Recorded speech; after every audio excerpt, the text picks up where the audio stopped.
Hello दोस्तों, स्वागत है आप सभी का एक बार फिर से आपके अपने यूट्यूब चैनल स्टडी प्लेटफॉर्म पे। दोस्तों, जैसा आपने थंबनेल देख लिया है, आज जो इस वीडियो में हम बात करेंगे, जो आपका बीए बीएससी बीकॉम यानी कि अंडर ग्रेजुएशन स्टार्ट हुआ है 4 साल वाला, यानी कि 2025 से 2029 उसका सेशन रखा गया है।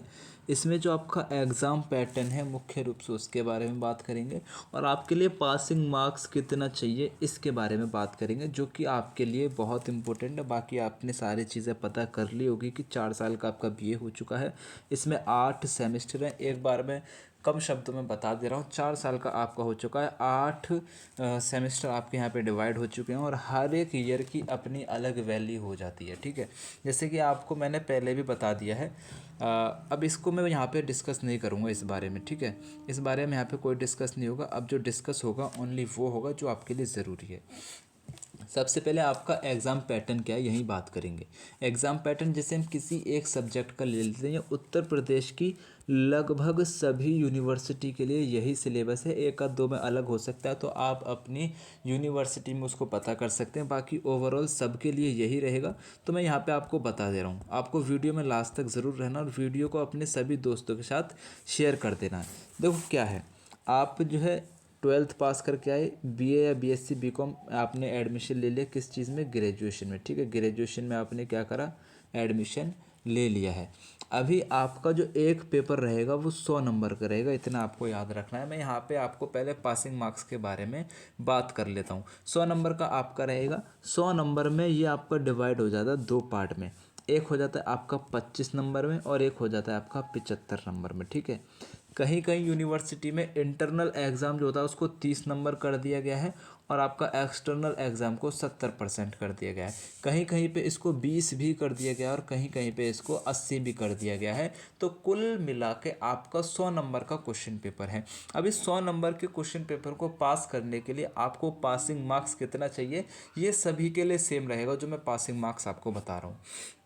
जैसे आपका 25 नंबर पे हम बात कर लेते हैं, बाकी आप यहाँ पे पढ़े लिखे हैं, कैलकुलेशन कर सकते हैं, तो वो आप यहाँ पे कर लीजिएगा। जैसे मान लेते हैं आपका जो एग्ज़ाम है, मान के लेते हैं आपका जो एग्ज़ाम है वो 100 नंबर का है मेरे दोस्त। कितने नंबर का है, 100 नंबर का है। इसमें से हम बात करेंगे 25 नंबर, यानी कि जो आपका इंटरनल एग्ज़ाम है इसके बारे में बात करेंगे। तो 25 नंबर में जो आपका वो होगा, क्या कहते हैं उसको, इंटरनल एग्ज़ाम, तो वो होगा आपका यहाँ पे 10 नंबर का मेरे दोस्त। कितने नंबर का होगा, 10 नंबर का आपका इंटरनल एग्ज़ाम होगा।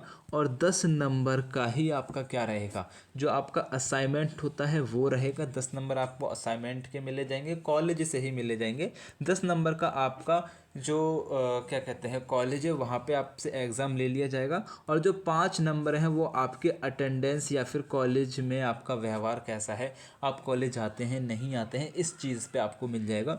तो कुल मिला के आपको यहाँ से 25 नंबर मिलेंगे। अगर कहीं यूनिवर्सिटी में 20 है तो उसमें यहाँ पे इसका इंटरनल एग्ज़ाम का 10 कर देंगे, असाइनमेंट का 5 कर देंगे और 5 आपका किसका कर देंगे, 5 आपका अटेंडेंस का कर देंगे। तो इस तरीके से वो डिवाइड कर लेते हैं। तो कुल मिला के 25, 30 या 20 नंबर आपको इंटरनल एग्ज़ाम के मिलते हैं। आपके कॉलेज के हिसाब से यहाँ पे नंबर डिसाइड है। ठीक है, अब यहाँ पे एक चीज़ समझना, पास के लिए आपको 40% चाहिए, यानी कि आपको इंटरनल में पास के लिए 25 में से 40% लाना पड़ेगा, इतना याद रखना है। तो 25 का 40% आप पढ़े लिखे हैं, इसी तरीके से आपको निकालना है मेरे दोस्त। 25 का 40% कितना हो जाएगा ये आपको पता करना है। ज़ीरो से ज़ीरो कैंसिल कर देंगे सबसे पहली बात। तो यहाँ पे 25 25, यहाँ पे 5 दूनी 10, अब ये 2 1 कम 2 हो जाएगा और 2 दूनी 4 हो जाएगा। तो 2 पंजे 10, 2 पंजे यहाँ पे देखो, यहाँ घुसुड़ फुसुड़ हो गया है, कोई दिक्कत नहीं है। 5 दूनी 10 है, 2 पंजे 10, तो ऐसे करके 10 नंबर आपको कम से कम यहाँ पे चाहिए रहेगा। अगर आपका 25 नंबर का इंटरनल एग्ज़ाम हो रहा है तो 25 में से कम आपको 10 नंबर लेके आने हैं पास के लिए, इतना यहाँ पे समझना। अगर आपके 9 नंबर भी रहेंगे तो आप इंटरनल में फेल होने के साथ साथ आपका जो एक्सटर्नल एग्ज़ाम होगा आपका यूनिवर्सिटी की तरफ से, यानी कि किसी अदर कॉलेज में आपका सेंटर पड़ेगा वहाँ पे देने जाएंगे। अगर आप वहाँ पास भी हो गए तो भी आप यहाँ पे फेल ही कहलाएंगे, आप पूरे सब्जेक्ट में फेल कहलाएंगे, इतना आपको याद रखना है। ठीक है, तो आपको इंटरनल का पैटर्न समझ में आ गया, पासिंग मार्क्स समझ में आ गया। ठीक है, अब आपको ये मैंने सिर्फ पासिंग मार्क्स समझाने की कोशिश करी है। अभी इसी तरीके से देखो आपका एक्सटर्नल का रहेगा। अब यहाँ 25 का समझा दिया मैंने। अभी इसी तरीके से यहाँ पे हम क्या बात करेंगे, किस चीज़ की, आपको 75 नंबर पे बात करेंगे, क्योंकि हमने यहाँ पे 25 ले लिए थे ना मेरे दोस्त, तो 75 प्लस करेंगे तभी तो 100 रहेगा।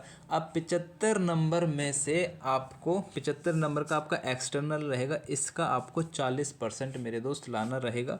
ये रिटन एग्ज़ाम आपका होगा, इसमें आपके कुछ वेरी शॉर्ट क्वेश्चन होंगे, कुछ शॉर्ट क्वेश्चन होंगे और कुछ आपके लॉन्ग क्वेश्चन रहेंगे, ठीक है। तो ये पैटर्न अभी मैं आपको बताने वाला हूँ। फिलहाल आप यहाँ पे क्या है 75 नंबर का, इसका आपको 40% लेके आना पड़ेगा। तो 75 का 40% आप इस तरीके से निकाल सकते हैं, इसी तरीके से आप 70 का भी निकाल सकते हैं और इसी तरीके से आप 100 का भी निकाल सकते हैं, 80 का भी निकाल सकते हैं, जो मन आपका वो निकाल सकते हैं।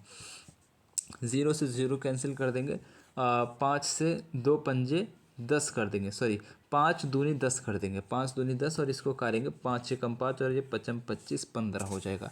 2 बचेगा, 2 1 कम 2, 2 दूनी 4। अब यहाँ पे 15 दूनी 30, तो 30 नंबर आपको यहाँ पे कम से कम लाने पड़ेंगे, ठीक है। इतना आपको याद रखना है। देखो स्क्रीन छोटी है इसलिए आपको दिक्कत आ रही है, लेकिन आप जब समझ के चलेंगे तो 30 नंबर आपको पासिंग के लिए चाहिए। यानी कि 75 का जो 40% बनता है वो 30 बनता है, तो आपको 30 नंबर यहाँ पे लाने पड़ेंगे और यहाँ पे आपको 10 नंबर लाने पड़ेंगे, ठीक है। देखो इधर आपका 10 होगा और इधर 40, तो कुल मिला के 40 हो गया ना। तो 100 में से 40% आपको कुल मिला के लाना पड़ेगा, लेकिन यहाँ पे आपको 10 ही लाना पड़ेगा और यहाँ पे 30 ही लाना पड़ेगा। अगर यहाँ पे आपका 8 या 9 हो गया ना और यहाँ पे आप 50 भी ले आए तो भी आप फेल रहेंगे मेरे दोस्त, याद रखिएगा। यहाँ पे आपका 10 से ऊपर होना चाहिए या 10 होना चाहिए, यहाँ पे आपका 30 या 30 से ऊपर होना चाहिए। यहाँ पे आप पूरे 25 नंबर ले और यहाँ पे आपने 29 लिया या 28 लिया तो आप फेल हो जाएंगे। इतना आपको याद रखना है, बैक लग जाएगी। ये तो आपका पासिंग मार्क्स पे मैंने डिस्कस कर लिया है। वीडियो पसंद आ रहा है तो लाइक कर देना, शेयर कर देना, ठीक है मेरे दोस्त। चलो यहाँ पे ले लेते हैं। हाँ, अब आपको एग्ज़ाम पैटर्न यहाँ पे समझाना है, ठीक है। क्या समझाना है, एग्ज़ाम पैटर्न आपका क्या रहेगा। देखो जो आपका क्वेश्चन पेपर है, मान लेते हैं हम बात कर रहे हैं इकोनॉमिक की बात कर रहे हैं, ठीक है। हम किसकी बात कर रहे हैं, इकोनॉमिक के क्वेश्चन पेपर की बात कर रहे हैं और आप बीए फर्स्ट सेमेस्टर का एग्ज़ाम देने जा रहे हैं। तो आपका जो पेपर है वो 3 खंड में डिवाइड होगा, खंड आ या फिर ए कह लो, खंड बा या फिर बी कह लो और खंड सा या फिर इसे सी कह लो। इन 3 में डिवाइड आपका रहेगा। जो खंड आ है इसमें आपसे देखो सबसे पहले निर्देश क्या लिखा रहेगा वो आप सुन लीजिए। इस खंड के सभी 5 प्रश्नों के उत्तर दीजिए। यानी कि आपको खंड आ में 5 प्रश्न दिए जाएंगे और प्रत्येक प्रश्न का उत्तर लगभग 50 शब्दों में दीजिए। और हर एक सेकंड रुकना। हाँ तो देखिए यहाँ पे मैं आपको बता रहा था, अच्छा उड़ गया, चलो कोई बात नहीं। देखो यहाँ पे क्या है कि आपके 3 खंडों में डिवाइड रहेंगे, खंड ए, खंड बी और खंड सी। अच्छा हम मान लेते हैं हिस्ट्री की बात कर रहे हैं, ठीक है। क्या, हिस्ट्री के क्वेश्चन पेपर की यहाँ पे हम बात कर रहे हैं और हिस्ट्री का क्वेश्चन पेपर आपको दे रखा है बीए फर्स्ट सेमेस्टर में। तो खंड आ में आपको क्या करना रहेगा, आपको 5 क्वेश्चन दिए जाएंगे और पाँचों आपको करने रहेंगे। एक क्वेश्चन का नंबर आपको 3 मिलेगा तो 5 या 15 होता है, तो 15 नंबर आपको यहाँ से मिल जाएंगे और इसका आंसर आपको कम से कम 50 शब्दों में देना पड़ेगा।